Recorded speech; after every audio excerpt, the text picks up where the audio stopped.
Hi everybody, this is Mary Gladstone-Highland with Spark Group Consulting, and we're here for another Friday case study. And today we're going to take a look at the issue of board recruitment.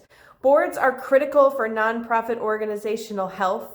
Boards evaluate the executive, have fiduciary oversight, they plan for the strategic vision of the organization, and they help with fundraising. So getting the right people on your board is really important. So today we looked at organization A and B, and organization A felt really nervous. They just wanted more people to help out. So they went and they asked a bunch of kind volunteers if they would just come to a meeting once a month to help them with their board.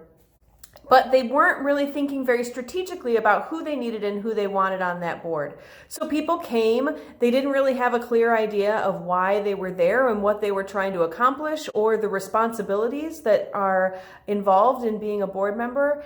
And so they didn't feel like their time was valued. And so they started to not come. They started to not volunteer for work that was needed to be done in committees and the like. And the board really suffered. And then a lot of the work was left for the staff of the organization, which is really kind of a switch of roles. And so it puts a lot of strain on organizations when that happens.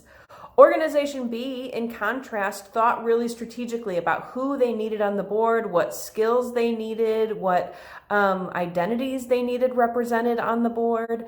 And then they went, and when they recruited, they were really specific about exactly what they were asking people to bring to the board and exactly what was going to be expected of them. And so, as with all of these scenarios, often organizational B does a better job of figuring things out, and they were able to be more effective in their organizational structure with their oversight, and especially with their fundraising. If you got a really great board, you're set up better to do more effective fundraising. So some tips and tricks for organizations when they're recruiting for board members is first to think about, who do I need on my board right now? What skills do I need? A lawyer? Do I need somebody who is really good at networking? Do I need somebody who's really good at fundraising? Do I need client representation on the board so that we have people on the board who look like the people we're serving? So think about who, and also think about who's got time. It might not be the best idea to fill up your board with a bunch of busy parents who have young kids. It might be better to think about people who have more time on their hands at the moment. Or it might be exactly right to fill your organization up with parents because your organization meets the needs of families and you need their perspective.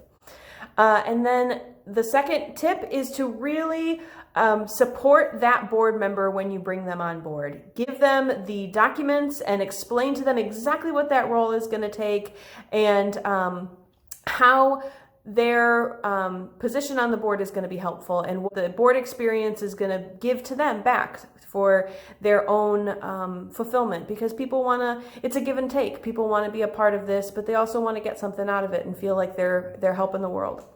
So those are some quick tips. If you need help with board recruitment, that's something that we do at Spark Group. We're really good at getting in there and helping you figure out who you might need and helping you ascertain who those people might be and throwing your net a little wider than you might be thinking. So if you're interested in doing some board recruitment, contact us at Spark Group and we can help you with that, and we can get you set up for some really successful board and staff relationships in the future. All right, we'll talk to you next week, everybody. Have a good week.